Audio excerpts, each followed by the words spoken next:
Mesdames et messieurs, bonjour. Le CEFR est très heureux d'accueillir ce matin monsieur René Galzin, qui partage son temps entre la métropole, la France ultramarine, l'étranger et la Polynésie française, où il pose souvent, m'a-t-on dit, ses valises. Auteur de plus de 150 publications scientifiques, ce spécialiste des poissons des récifs coralliens enseigne à l'école pratique des hautes études à l'université de Perpignan et en Polynésie française. En 2014, vous avez reçu, monsieur Galzin, les insignes de la Légion d'honneur pour votre longue carrière consacrée à la recherche fondamentale sur les récifs coralliens du monde entier. Vous vous intéressez de près aux facteurs explicatifs de la présence des espèces dans un endroit et à un instant donné, ainsi qu'aux changements climatiques et aux activités anthropiques. C'est pourquoi vous nous avez proposé aujourd'hui une conférence sur les récifs coralliens face au changement climatique. Qu'apprendre d'un suivi à long terme en Polynésie française? Telle est la question que vous posez. Je laisse donc la parole sans plus attendre à notre orateur en le remerciant chaleureusement. Merci monsieur. Donc je vais essayer de parler sans micro. Vous m'entendez au fond de la salle? Donc le titre, les récifs coralliens face aux changements globaux. D'abord, je suis venu à Mayotte pour une mission de 15 jours à l'invitation du conseil départemental, puisque je m'occupe d'un étudiant mahorais qui travaille sur les mangroves. Et puis je dois voir un peu le plan de développement de la recherche un peu en biologie marine qui pourrait être réalisée sur le département. Et on verra ça dans les dernières diapos de conclusion. Donc je vais essayer de ne pas déborder les 45 minutes qui m'ont été allouées. Donc je vais vous parler de trois choses. D'abord, je vais vous expliquer le passé, pourquoi nous sommes arrivés en Polynésie française et quel recul nous avons en Polynésie française. Ensuite, je vous parlerai de l'avenir. Et ensuite, je vous parlerai de la résilience. Pour moi, la résilience, c'est une notion temporelle. C'est de regarder un écosystème, comment il passe par différentes phases d'équilibre. Donc le passé, donc pour expliquer le passé, on va le faire en cinq périodes. Quel était le contexte local et régional quand nous sommes arrivés en Polynésie française en 1971 la première fois. Ensuite, comment on a décliné un peu le programme de recherche que nous avons mis en place sur l'écosystème. Les années 70 décrire, les années 80 comprendre, les années 90 expliquer et les années 2000 gérer. Donc ce qui nous permet maintenant de dire, on peut donner des avis sur la gestion de l'écosystème, parce qu'on a décliné notre connaissance, la description et l'explication. Donc nous sommes arrivés en Polynésie française en 1971. Pour quelle raison? Donc cette raison, vous la voyez ici, c'est qu'en 1971, donc, le gouvernement français a été brutalement mis devant qu'il ne pouvait plus expérimenter en Afrique du Nord. Et donc il voulait continuer à expérimenter l'arme atomique. Et ils ont décidé de s'amuser sur ces expérimentations atomiques sur les atolls de Polynésie française. Donc ils sont arrivés en 1970 en Polynésie, et quand ils sont arrivés sur cet écosystème corallien, ils se sont rendus compte qu'ils n'avaient aucune connaissance fondamentale ni appliquée sur l'écosystème corallien.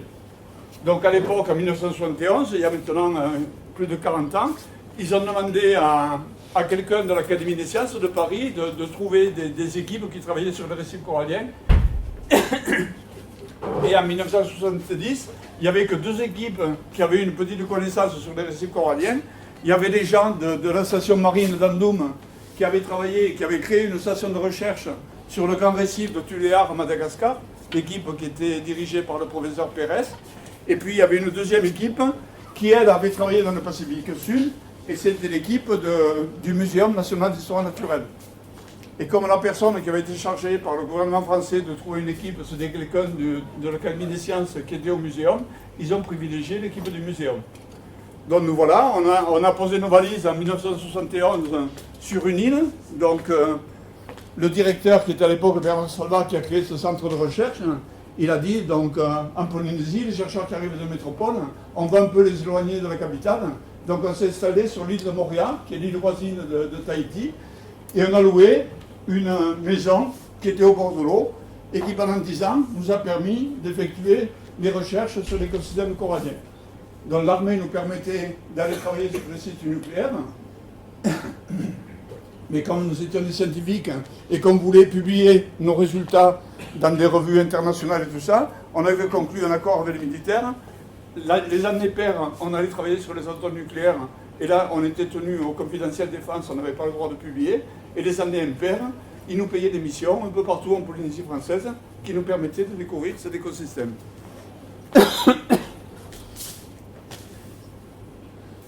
Donc, les années 70, c'est d'écrire, donc là je vous ai mis quelques photographies, donc c'était d'écrire les peuplements, les poissons, les priacantes, les orituries, les coraux, les crabes, les années de polyquettes, les bénitiers.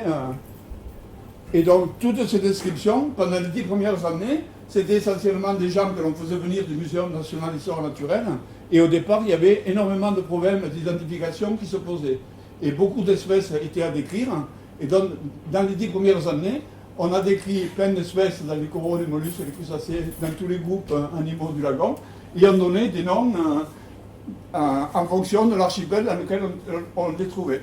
Donc pour ceux qui fréquentent la Polynésie française, donc, il y a des animaux qui ont été trouvés dans les tourmentous, aux Marquises, à Tahiti, aux Marquises, à Pacarava, aux Australes, etc., etc. Donc chaque fois, on associait les noms de nouvelles espèces que l'on décrivait avec des noms locaux, géographiques locaux en Polynésie française.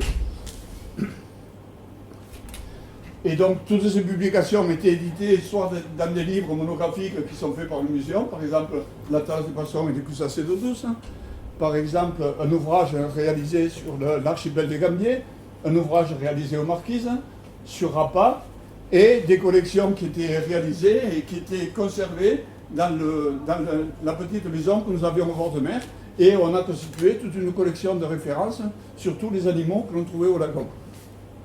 Donc ici c'est les mollusques, toujours les mollusques. Voilà, donc ça c'était les premières 10 années, les années expliquer, décrire l'écosystème corallien. Ensuite, les années suivantes, les années 80, ça a été de dire, attention, que peut nous apporter cet écosystème corallien, que peuvent nous apporter la connaissance des données biologiques sur l'enregistrement des faits passés. Et est-ce qu'on peut se servir de cette boîte d'enregistrement des animaux du récif pour essayer d'expliquer le changement climatique qui risque de se produire? Donc ici, je vais vous prendre 5 échelles différentes. Donc il y a une échelle de temps où on peut remonter à 1 million d'années, une échelle de temps qui nous permet de remonter à 10 000 ans, 300 années, 100 années et 30 ans. Donc vous avez ici sur un schéma ces différentes échelles temporelles. Que nous apprend cette échelle de 1 million d'années? Donc cette échelle de 1 million d'années est fournie par la construction carbonatée du récif corallien. Donc vous savez que ce récif corallien, pour les îles polynésiennes, donc je ne sais pas à Mayotte comment ça fonctionne, mais sur les îles polynésiennes, vous avez un volcan qui tout d'un coup sort de l'océan, donc c'est des roches basaltiques, et sur ce volcan vient s'adosser d'abord un récif rangeant, puis qui devient un récif barrière, la crête récifale. Et la partie vivante du récif, c'est ici au niveau de la crête récifale, où le récif va gagner vers l'extérieur et essaye de grandir vers l'extérieur, alors que l'île volcanique s'enfonce. Donc le lagon devient de plus en plus grand et le récif vivant s'éloigne vers l'extérieur. Donc sur l'île de Moorea, qui date d'1 million d'années, on avait ce récif corallien, mais quand l'île de Tahiti est sortie, ce récif corallien, il a été surélevé. Donc ça nous a permis d'avoir ici tout un récif carbonaté, une construction qui est datée depuis 1 million d'années et qui nous permettait d'enregistrer les différents tests d'animaux que l'on pouvait trouver dans ce récif. On va passer maintenant à une échelle qui est un peu plus, qui est dans les environs de 10 000 ans, et c'est pour ça qu'à Mayotte, je pense que le récif, le double récif que vous avez, il y a peut-être une connotation avec ça, c'est l'évolution de ces îles. D'abord, un petit mot sur la Polynésie française. Donc, la Polynésie française, c'est un territoire de 5,5 millions de kilomètres carrés au point de vue marin. Si on met la carte de l'Europe là-dessus, c'est pratiquement la superficie de l'Europe. En revanche, vous avez 118 îles, vous avez 280 000 habitants, et ces îles sont de 3 sortes. Vous avez des îles hautes qui viennent de sortir des volcans où le récif corallien n'a pas encore construit. Et on pense que le récif corallien n'a pas encore construit parce que tant que le système des eaux, le ruissellement des eaux sur l'île ne s'est pas mis en place, il y a trop d'eau douce qui coule autour des îles et les coraux n'arrivent pas à construire le récif corallien. Ensuite, vous avez le volcan et le récif qui se met en place. Donc ça, c'est une île haute il y en a à peu près 35 avec un lagon tout autour. Et ensuite, vous imaginez que l'île disparaît complètement au milieu de l'océan. Il ne reste plus que la couronne récifale et ça donne les atolls.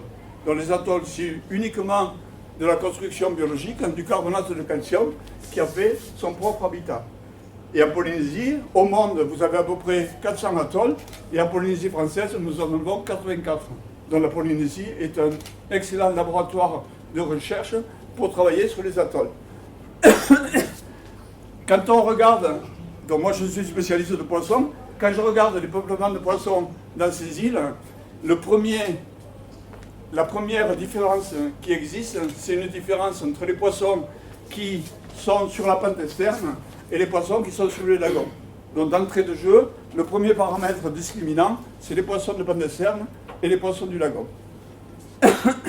Ensuite, deuxième facteur discriminant, quand on étudiait qu'est-ce qui se passe dans ces différents lagons d'atoll, donc on a mis tous les paramètres géomorphologiques de ces îles, la taille, le périmètre, la profondeur du lagon, est-ce qu'il y a des passes ou pas de passes, etc., etc. Et là, le deuxième facteur explicatif qui se met en place, c'est la théorie de je ne sais plus comment ça s'appelle. Plus l'île est grande, plus il y a de l'habitat et plus il y a de la diversité à l'intérieur. Donc c'est la théorie de ce mot reviendra le nom.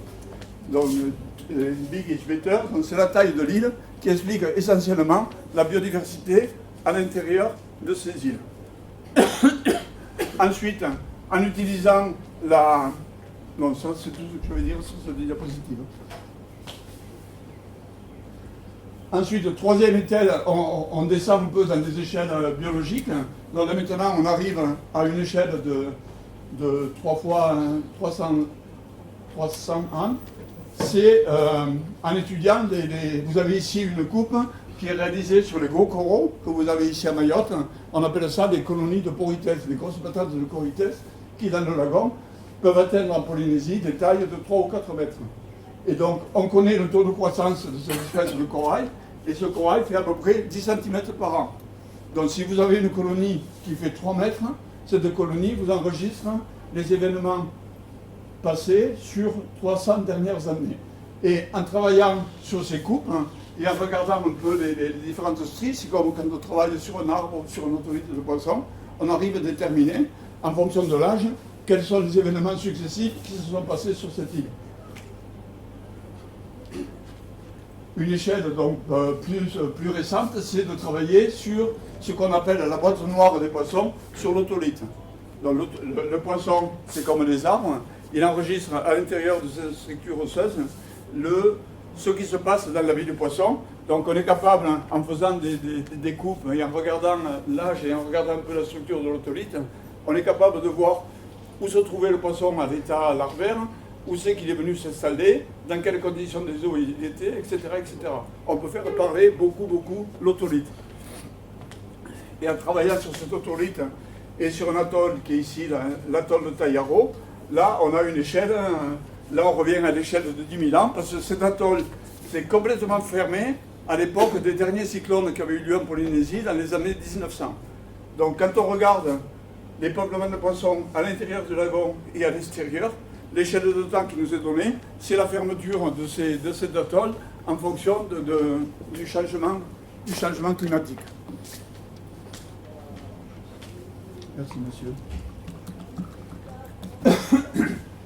Donc, la dernière échelle dont je voulais vous parler, c'est une échelle que j'ai mis en place suite à ma thèse, donc en 1985, où dans ma thèse, je m'étais posé la question de savoir comment ces peuplements de poissons qui, je voulais démontrer, réagissent en fonction de l'habitat, vont se comporter en fonction de l'échelle temporelle.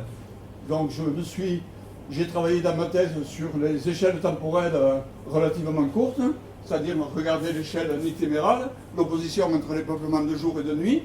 J'ai regardé l'échelle des cycles lunaires et l'échelle des saisons avec des périodes de reproduction ou pas.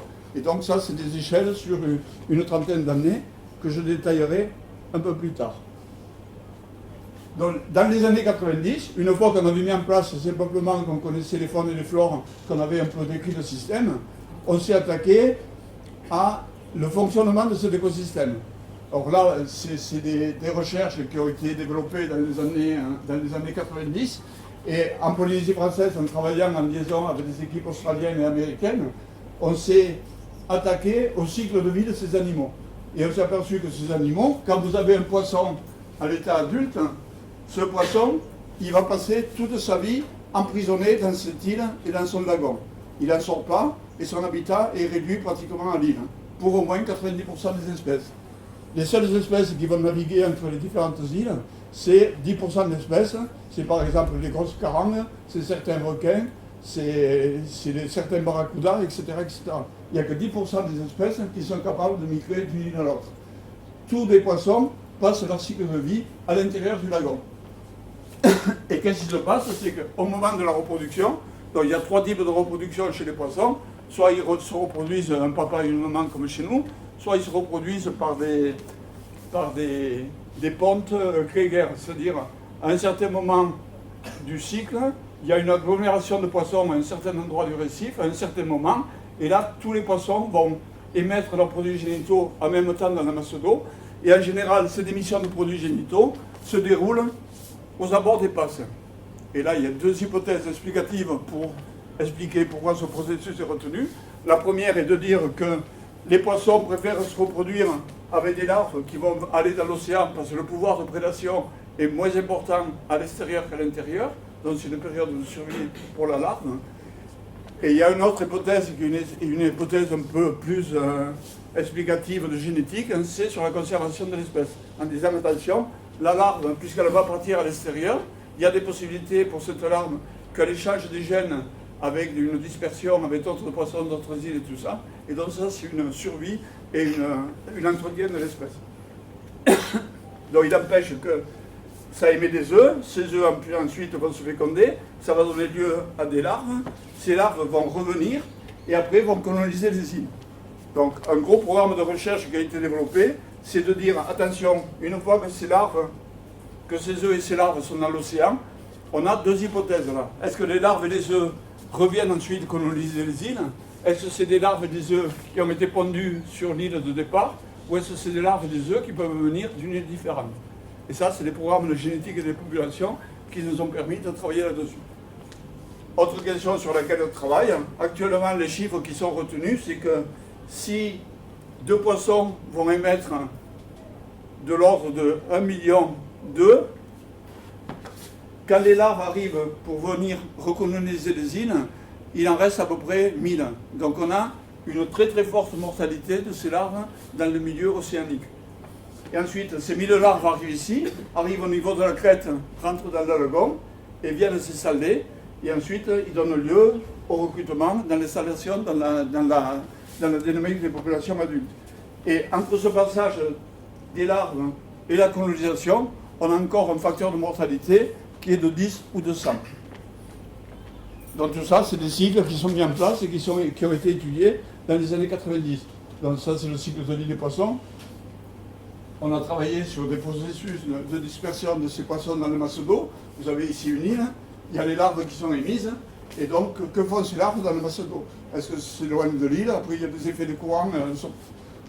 Au début, une phase va être passive dans la masse d'eau, donc elle s'enfuit, elle quitte l'île en fonction de la dispersion des courants, et après la larve devient active, et après la larve va avoir des processus génétiques internes qui lui disent attention, il faut que je retrouve une île pour venir me fixer.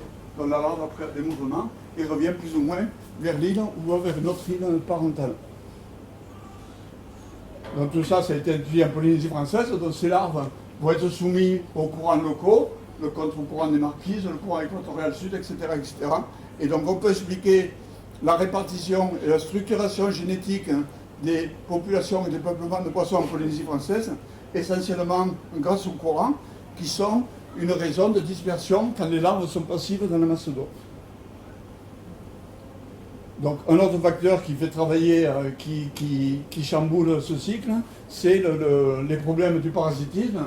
Est-ce que le poisson va être parasité ou pas? Et est-ce que ce parasite va changer un peu le cycle de vie de l'animal étudié ou pas? Donc bref, on a lancé plein d'études explicatives sur ces animaux, sur la Polynésie française.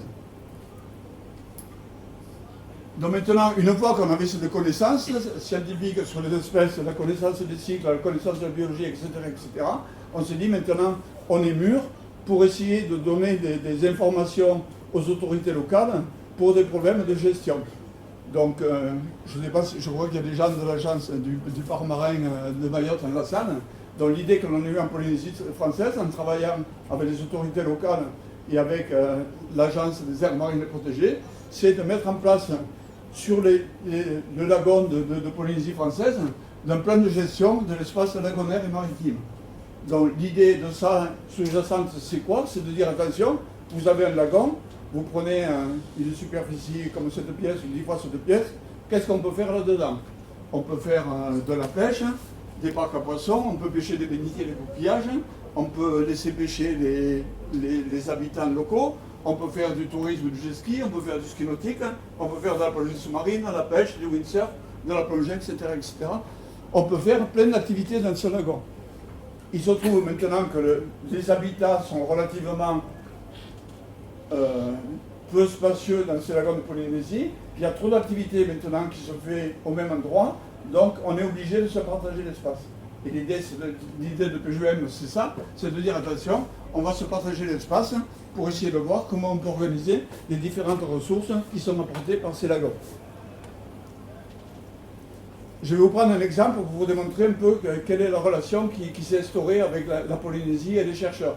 Donc vous avez ici l'île de Moorea, l'île sur laquelle je travaille depuis une quarantaine d'années.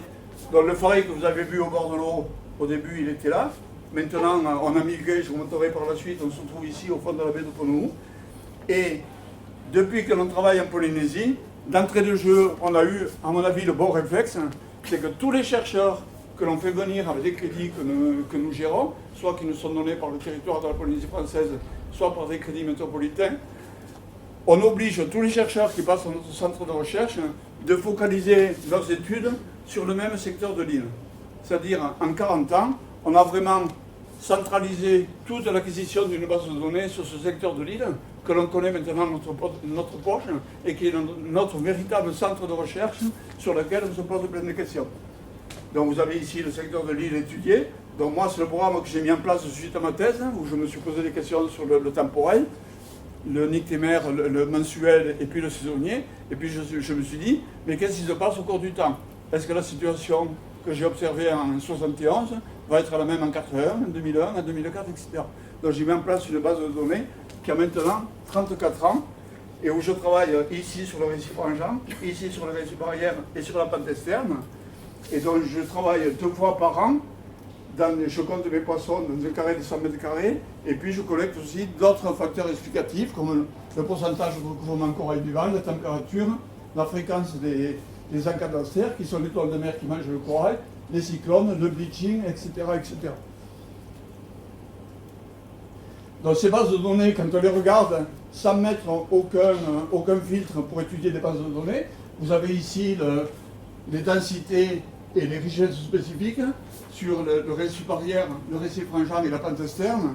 Et grosso modo, on peut dire qu'au cours du temps, il n'y a aucun problème. Nos peuplements de poissons, la communauté de poissons, où j'ai à peu près 300 espèces étudiées dans le système, il n'y a pas de problème, tout se passe bien.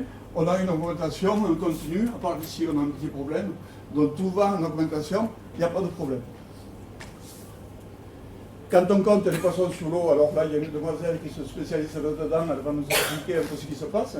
Donc quand moi je vais sous l'eau, quand j'ai mon masque et ma plaquette ou ma bouteille de plongée et tout, donc je compte mes poissons, et dès que je remonte, mon poisson je l'ai mis sur une plaquette, et sur une espèce de poisson qui est collectée, je peux la mettre dans ces 9 boîtes différentes. C'est-à-dire j'ai un nombre d'espèces, j'ai un nombre d'individus, je connais si mon poisson, dans cette classe, est-ce qu'il est territorial, est-ce qu'il est sédentaire, est-ce qu'il est mobile, est-ce qu'il se déplace beaucoup. Je sais si mon poisson vit solitaire ou s'il vit en couple, s'il vit dans des petits groupes ou des grands groupes. Je connais quelle est la répartition en fonction de l'habitat, parce que les poissons utilisent 7 niveaux différents dans la colonne d'eau pour utiliser l'espace. Ils ont des rythmes nictéméraux en fonction du jour-nuit qui sont différents. Ils ont un type de reproduction différent. Ils ont des tailles différentes. Et également, un aspect très intéressant, c'est qu'on peut les classer dans des différents régimes alimentaires. Ils n'utilisent pas tous le même niveau de la niche alimentaire qui se trouve dans les récifs. Donc voilà les différents filtres que l'on peut mettre dans la base de données qui a été collectée. Et maintenant, donc, si je regarde la même base de données où vous vous souvenez, il y avait une augmentation du nombre de poissons dans mon île, il n'y avait pas de problème. En revanche, si je regarde ces poissons en mettant uniquement les poissons commerciaux, c'est-à-dire les poissons qui sont consommés par les Polynésiens, là on s'aperçoit, tout diminue. Donc là, il y a eu un premier accent qui a été mis aux autorités locales en leur disant attention, votre écosystème corallien polynésien se porte bien, la communauté se porte bien, il n'y a pas de problème. Mais en revanche, il y a sûrement un problème de diminution de la ressource, parce que les courbes montrent qu'on est en diminution et si on ne fait rien, il va y avoir un problème à terme sur la consommation des poissons. Donc là, je vais faire un peu de dynamique des populations. J'espère qu'il n'y a pas des profs qui vont dans la dynamique des populations dans la salle, ils vont se marrer. Donc voilà notre façon de raisonner pour expliquer aux populations locales les principes de la dynamique des populations. Donc vous avez ici l'île de Mayotte, hein, donc c'est pas l'hippocampe, mais bon, c'est l'île de Mayotte, j'aurais pu la styliser. Et là, autour, dans les lagons, vous avez 20 machins. Alors 20 machins, c'est 20 poissons, ça peut être 20 000 tonnes, 20 kilos, 20 ce que vous voulez. L'unité que l'on retient, c'est 20. Qu'est-ce qui se passe chaque année? Chaque année, il se passe que ces 20 machins, ils vont subir ce qu'on appelle la mortalité. Donc la mortalité, pendant ces 20 machins, ils vont en perdre 5. Et cette mortalité, c'est quoi? C'est soit de la mortalité naturelle, qu'on appelle Z, soit de la mortalité par pêche. Donc sur les 20 machins, j'en retire 5, il en reste que 15. Si on veut, avec les autorités locales, dire attention, on veut que notre stock de poissons reste pérenne et ne soit pas en diminution, il faut imaginer que ces 5 poissons qui disparaissent du système par mortalité, ils sont compensés par 5 recrues qui vont arriver et qui viennent compenser la mortalité de ces poissons dans le lagon. Donc vous avez 20 moins 5 plus 5, vous avez toujours 20, et dans votre stock, on est dans un problème de gestion de stock équilibré. Donc, sans rentrer trop dans les détails de la dynamique des populations, on a 2 moyens pour dire aux autorités locales d'essayer de gérer ces poissons dans le lagon. C'est de dire, d'une part, on va travailler sur cette mortalité. Z, on ne peut pas le contrôler, mais on peut contrôler la pêche. Donc on peut dire aux autorités locales, attention, vous avez un moyen pour surveiller la décroissance, de travailler sur la pêche. Vous augmentez la taille des filets, vous diminuez les mailles, vous diminuez les périodes de pêche, vous interdisez de pêcher pendant que les poissons vont se reproduire, etc., etc. Il y a différentes mesures qui sont à prendre. Mais aussi, on peut travailler sur le recrutement. Donc le problème que l'on a avec dans ces îles tropicales, dans tout le Pacifique, c'est que les pêcheurs, ils nous disent toujours, attention, chaque fois que les scientifiques vous voulez prendre des mesures, ces mesures sont toujours coercitives vis-à-vis des pêcheurs. C'est toujours des interdictions, c'est interdit de faire ci, c'est interdit de faire ça. Les Blancs, vous nous êtes tués, rentrez à Paris, ne venez pas nous faire tuer dans nos îles. Donc on a ce problème, et donc nous, ça, il faut le gérer comme on peut. Mais là où on peut intervenir et qui les intéresse, c'est de dire attention, on va nous interagir sur le recrutement. Comment ça se fait? Donc ça c'est pour dire aux pêcheurs attention, vous pêchez trop de poissons, il faut limiter la taille. Mais je vous ai expliqué que les poissons, quand ils partent de l'océan, ils reviennent s'installer ici, et puis ils viennent s'installer. Donc là, c'est le sujet de la thèse de Rakam Lelim, enfin pas de la thèse du postdoc, c'est de regarder ici à Mayotte. Une fois que ces poissons reviennent dans le lagon et sont en phase de trouver une place pour s'installer, quelle est la relation qui existe entre ces poissons de récif corallien et la mangrove? Est-ce que les poissons, quand ils ont fini leur périple dans l'océan, et quand ils rentrent dans le lagon, est-ce qu'ils viennent se réfugier momentanément de la mangrove ou pas? Donc en Polynésie, on parle de mangrove et ça n'existe pas. Mais le problème que l'on a en Polynésie, c'est que les poissons, quand ils viennent de l'océan et qu'ils viennent à terre, ils viennent se réfugier pendant une dizaine de jours sur les plages de sable blanc, dans des endroits qui sont naturels, où il y a des ombrages, il y a des eaux tropiques très, très importantes. Or, ce qui se passe dans ces îles polynésiennes, c'est que ces endroits de plages idylliques et tout ça, c'est des endroits qui sont de plus en plus exploités pour faire des routes, pour faire des wharfs, pour faire des quais, pour faire des maisons individuelles, etc., etc. Donc, vous avez ici une plage naturelle qui est excellente pour le recrutement de chevilles de poissons, et vous avez en contrepartie une maison qui s'est construite sur ce milieu, qui a fait un mur en béton, et ce mur en béton, il est complètement inadapté à l'arrivée des juvénines, et les juvénines ne peuvent pas s'installer. Donc, un deuxième argument que l'on a eu pour dire aux gens, attention, nous on peut vous aider, on peut travailler sur les pêches, mais on leur a dit aussi, attention, il faut que l'on travaille sur ce qu'on appelle le trait de côte. C'est-à-dire quel est l'affrontement entre les eaux du lagon et les eaux de la montagne. Et on s'aperçoit qu'on fait cette étude tous les 10 ans, et vous voyez, au bout de 10 ans, les murets remblais, ils sont passés de 33% en 10 ans à 47%, et maintenant ils sont à 57%. C'est-à-dire, en 20 ans, on a perdu 20% du tour de ligne qui était favorable au recrutement de juvéniles, et donc ça peut poser un problème sur le renouvellement des populations de poissons. Donc voilà, au cours du temps, ce qui nous permet d'avancer et de traiter ces problèmes de gestion avec les autorités locales. Donc, je résume ces 40 ans de recherche en Polynésie française par un peu ce cycle, et qui se résume ainsi, mieux comprendre, non, mieux décrire, mieux comprendre, mieux expliquer pour mieux gérer. Donc c'est la connaissance qui se fait exactement sur le même site, qui nous permet petit à petit de donner des programmes de gestion avec les autorités locales. Donc tout ça c'était le passé, maintenant on va parler un peu de l'avenir. Donc l'avenir des récifs coralliens c'est quoi? C'est nos jeunes. Et à Mayotte, quand on fait le tour de l'île, on voit que vraiment la jeunesse c'est un problème important pour l'île. Donc il faut vraiment se préoccuper pour tous ces jeunes. Et donc les récifs coralliens vont-ils disparaître? Il y a des programmes internationaux qui sont faits par l'ICRIT, International Coral Reef Initiative, où tous les 4 ans, on regarde quel est l'état de santé des récifs coralliens, au point de vue planétaire. Donc l'échelle de cette étude, c'est... Je ne sais pas où vous la baguette, ça ne fait rien. L'échelle de cette étude, c'est ce petit camembert ici.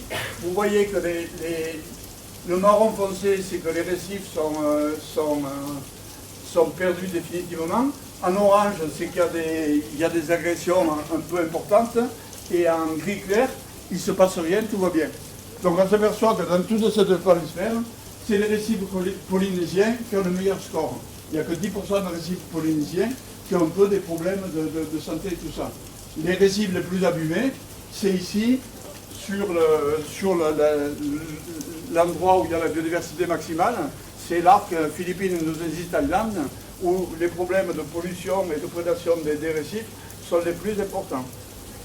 Donc vous voyez sur cette carte, manque de peau, je ne l'ai pas fait exprès, mais Mayotte, il n'y a pas de données qui ont été collectées sur Mayotte. Alors soit ils ne sont pas venus ici, soit ils ont été few et ils n'ont pas mis, mais bon, je n'ai pas les données sur Mayotte. Comment? C'est aggloméré, il y a une seule valeur pour tout le sud-ouest océan Indien. D'accord, c'est les mêmes valeurs qu'il y a ici. C'est ça, c'est tout aggloméré. D'accord, vous voyez, vous avez à peu près 70% de récifs qui ont eu déjà des problèmes ou qui vont avoir des problèmes. Donc, quand on dit attention, les récifs coralliens vont avoir des problèmes, avant, il faut poser essayer d'expliquer et dire pourquoi les récifs coralliens sont importants pour une île comme Mayotte. Donc l'importance de ces récifs coralliens, d'abord, un récif corallien va protéger la côte. Vous enlevez la barrière qui est tout autour de l'île, les vagues de l'océan vont devenir plus agressives et votre littoral côtier de Mayotte va avoir des problèmes d'érosion, etc., etc. Donc le récif, le principal rôle que jouent les récifs coralliens, c'est la protection des côtes. Ensuite, ça joue un rôle dans la ressource alimentaire, ça va jouer un rôle dans la ressource des matériaux. Quand nous sommes arrivés en Polynésie française dans les années 70, il n'y avait pas du tout de sable calcaire dans ces îles. Ce sont des îles volcaniques. Le sable calcaire était uniquement donné par le récif corallien. Et les Polynésiens, ce qu'ils faisaient, ils avaient des outils de chantier, des grosses grues, et ils récupéraient directement les coraux dans le lagon. Ils cassaient le corail, ils faisaient des eaux turbides, etc., etc. Donc, ça peut être une ressource en matériaux, ça peut être une ressource génétique et de biodiversité, ça peut servir d'activité touristique. Et en Polynésie, il y a toute une industrie qui s'est développée. Et là, je vois certaines demoiselles dans la salle qui portent les perles noires de Polynésie, viennent de ces problèmes de connaissance de la perle en Polynésie française. Un truc qui est intéressant, et là aussi ça fait partie un des objectifs de ma visite sur Mayotte, c'est que vous savez que l'agence des aires marines protégées, mademoiselle, vous allez disparaître là en décembre 2016, donc vous allez être maintenant assimilé dans une nouvelle agence de la biodiversité. Et moi je suis un ultramarin, c'est-à-dire que je travaille dans une communauté d'outre-mer à Tahiti. Ici vous êtes un département d'outre-mer. Il y a aussi une autre caractéristique, c'est les terres australes et antarctiques françaises. Donc tous ensemble on est à peu près 15, ce qu'on appelle les RUP, la France ultramarine. Et ce que j'essaie de démontrer à mes collègues métropolitains, c'est de leur dire attention, dans le futur programme biodiversité qui va se mettre en place, il faut que ce soit les ultramarins qui prennent la direction de ce programme sur la biodiversité, parce que la biodiversité de la France hexagonale, elle n'est pas dans l'hexagone, elle est dans la région ultramarine. Nous, on a calculé qu'en Polynésie française, quand on travaille sur 1 km² de récif, dans ce kilomètre carré de récif, on a toute la biodiversité marine côtière de l'hexagone français. Donc la biodiversité, elle existe et elle est outre-mer. Donc c'est à l'outre-mer d'être les plus importants et les plus décideurs dans ce futur programme de biodiversité qui va se mettre en place. Dans les services écosystémiques, dont j'en ai parlé, donc vous voyez la barrière ici va protéger la côte, vous avez des ressources alimentaires, vous avez des ressources de vagues, et puis il ne faut pas oublier qu'en Polynésie française, alors je ne sais pas trop en Mayotte ce que c'est, mais en Polynésie française, il y a les traditions polynésiennes sont très fortes avec le dragon polynésien. Par exemple, en Polynésie, pourquoi on n'a pas de problème avec le requin? Parce que le requin, c'est l'ancêtre des Polynésiens, c'est comme l'ami, c'est comme l'ancêtre et tout ça. Et donc les Polynésiens, ça ne leur reviendrait pas à l'idée que le requin leur donne du mal, parce que c'est l'ancêtre qui est représenté dans le requin. Donc il y a toute une tradition orale qui se développe sur le récif et les Polynésiens.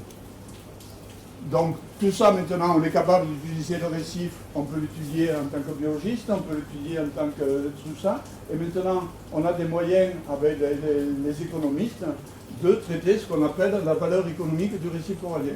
Donc on peut faire rentrer les différents services que rendent les récifs coralliens dans des tableaux que ça veut faire les économistes, et on peut chiffrer, attention, si on prend un récif corallien qui fait 20 mètres carrés comme c'est de salle, si on fait cette activité, ça va nous rapporter tant, mais on va détruire tant, etc., etc.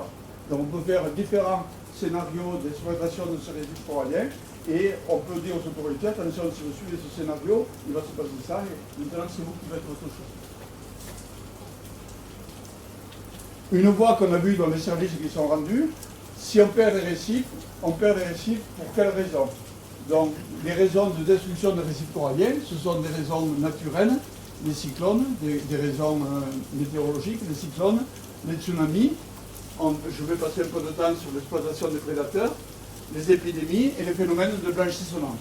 Et puis il y a des raisons anthropiques, c'est-à-dire des raisons qui sont dues à l'homme, qui sont une mauvaise gestion des zones côtières, une surexploitation des ressources et des activités qui vont être liées au tourisme.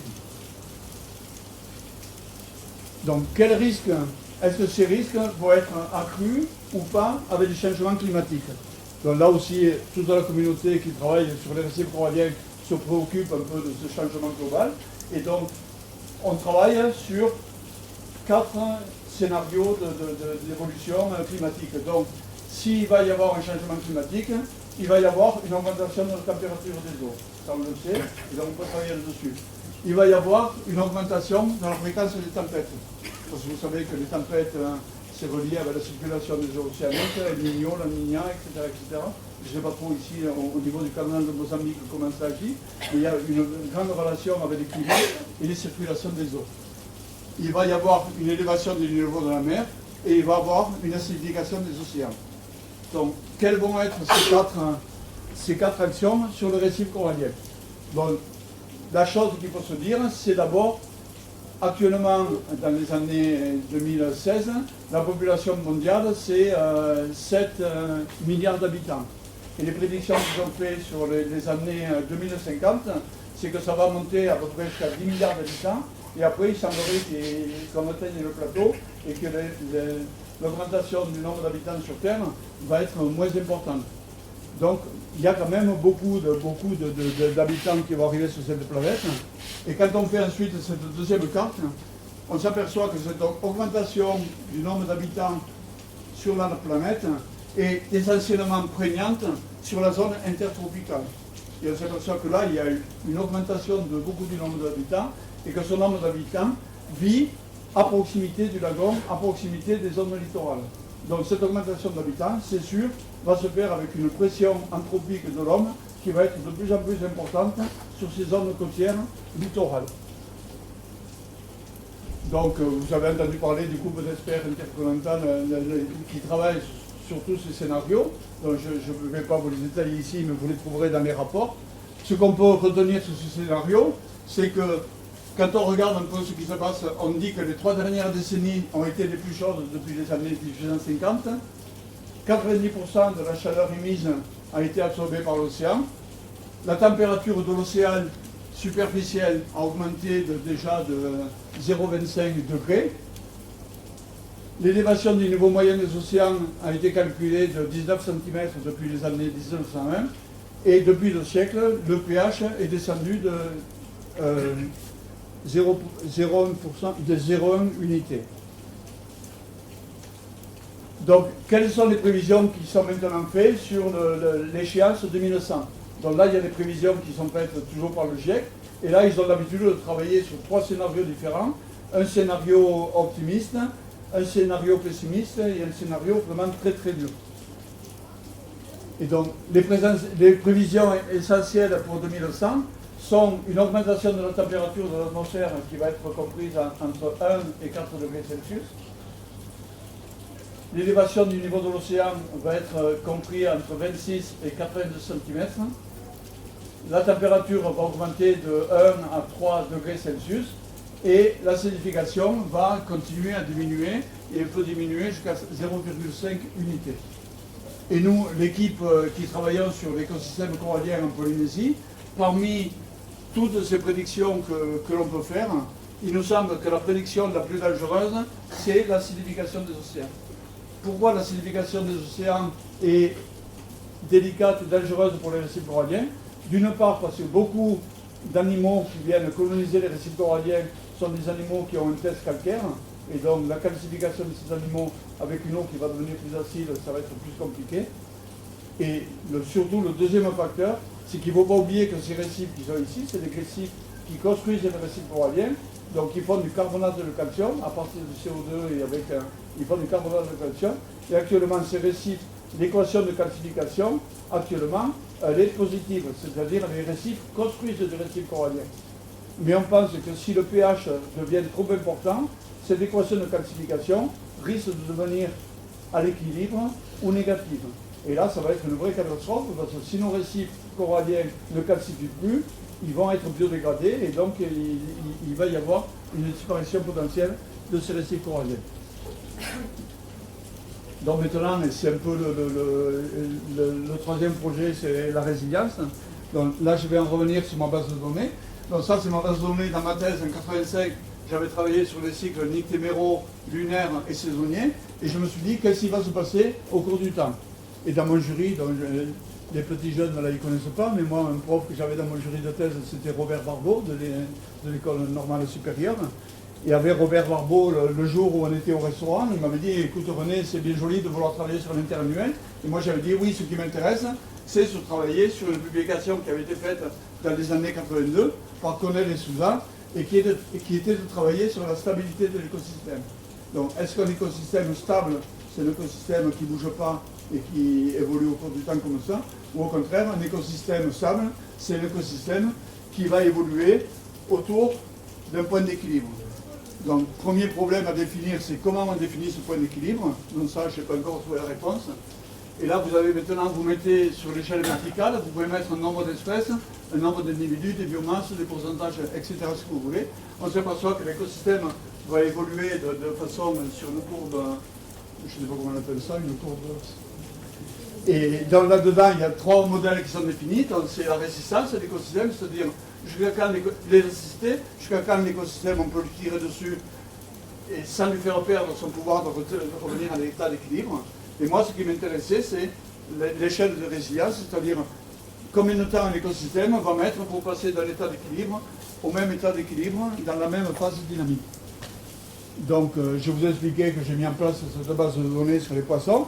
Donc, cette base de données sur les poissons, ce qu'on s'est aperçu en Polynésie française, c'est de dire que l'élément structurant du récif, ça va être une relation qui est mise en place entre le corail vivant, ici vous avez un acropora, et un animal qui est l'étoile de mer qui va manger ce corail, la Candacea clancy. Donc c'est une relation de prédateur-proie, et c'est un équilibre qui se fait entre un pourcentage de corail vivant qui va grossir, et quand ce pourcentage de corail vivant est important, là il y a des processus qui se mettent dans le développement de l'étoile de mer, et qui va tout d'un coup exploser, et il va y avoir de vraies explosions de cette étoile de mer, qui va venir manger tout ce potentiel de corail vivant. Donc vous avez ici la base de données qui a été mise en place en Polynésie. Donc l'infestation des étoiles de mer que l'on avait eue, c'était une infestation dans les années 80, et on a eu de nouveau une infestation dans les années 2007-2008. Donc la résilience que l'on peut définir maintenant sur ce site d'études qui est toujours le même depuis X années, c'est une période de 28 ans. Donc voilà le schéma qui avait été mis en place sur la table de restaurant suite au jury de thèse. Et voilà maintenant la courbe qui a été mise en place en Polynésie sur cette variabilité temporelle du peuplement de poissons. Donc on s'aperçoit que ce qui structure l'écosystème, c'est l'infestation du Cranophthorus starfish, l'étoile de mer en anglais. On s'aperçoit que dans l'évolution du système, de temps en temps, il y a quand même des phénomènes, des cyclones, du blanchissement, qui viennent plus ou moins ralentir ou influencer la courbe d'évolution du système. Mais ce qui vraiment fédère le système, c'est cette relation qu'il y a entre le corail vivant et l'étoile de mer. Donc là-dedans, on peut étudier sur les 30 ans comment vont se comporter les différents animaux qui vivent dans ce récif. Donc on peut étudier comment évoluent tous les poissons, les campivores, les herbivores, les corallivores, les micro-carnivores, et tout ça va évoluer plus ou moins différemment en fonction de leur intérêt pour la nourriture qu'ils vont trouver dans le récif corallien. Donc vous voyez toutes les courbes qui sont mises en place et qui nous permettent d'étudier un peu quelle est la résilience de ce récif.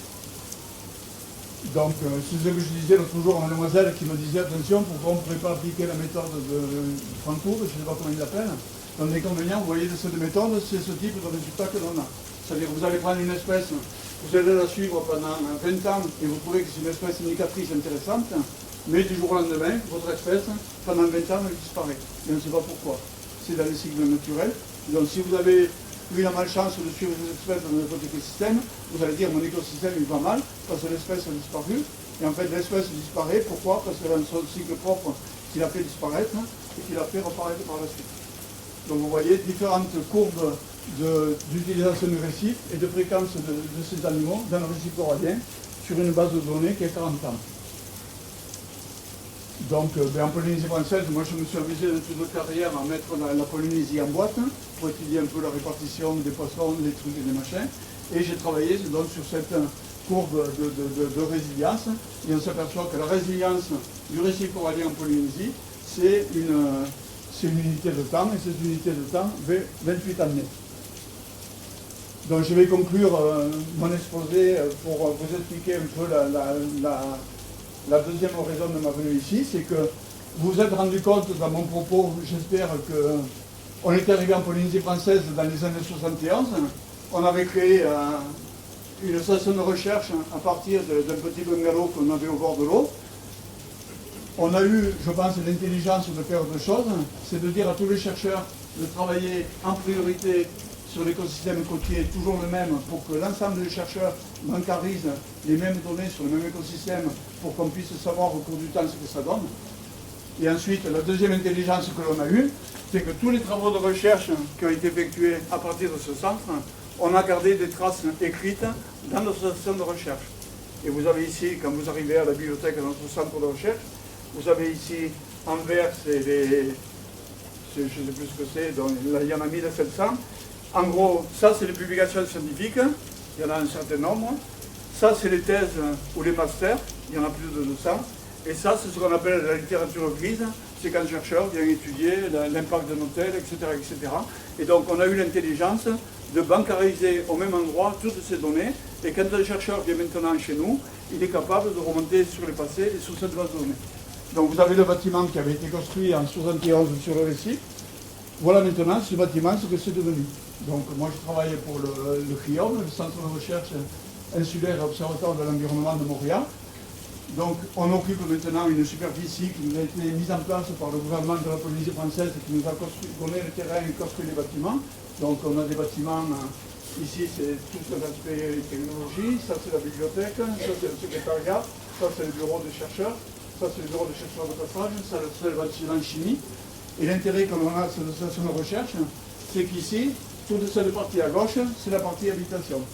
C'est-à-dire on est organisé, quand quelqu'un veut venir chez nous, une délégation veut venir travailler chez nous, tu vas payer 40 € par jour, mais quand tu arrives, tu poses ta valise, on te donne une chambre, et 15 minutes après, il peut être dans son maillot de bain, il sort dans le bateau, il prend son billet de plongée, il peut travailler, il n'a pas à se préoccuper de trouver un bateau, ni de trouver une voiture, ni de savoir où il va dormir le soir, ni de s'examiner, etc., etc.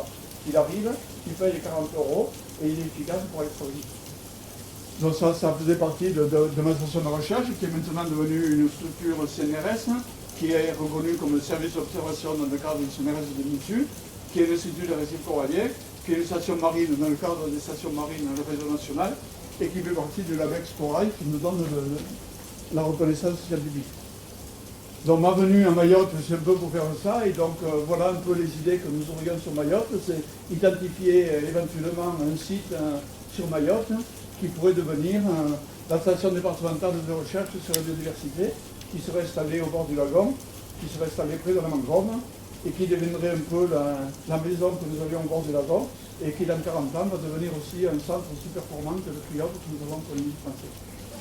Je vous dis Marahaba, je ne sais pas comment on le dit, mais merci de m'avoir écouté. Je n'ai pas été trop long, ça va?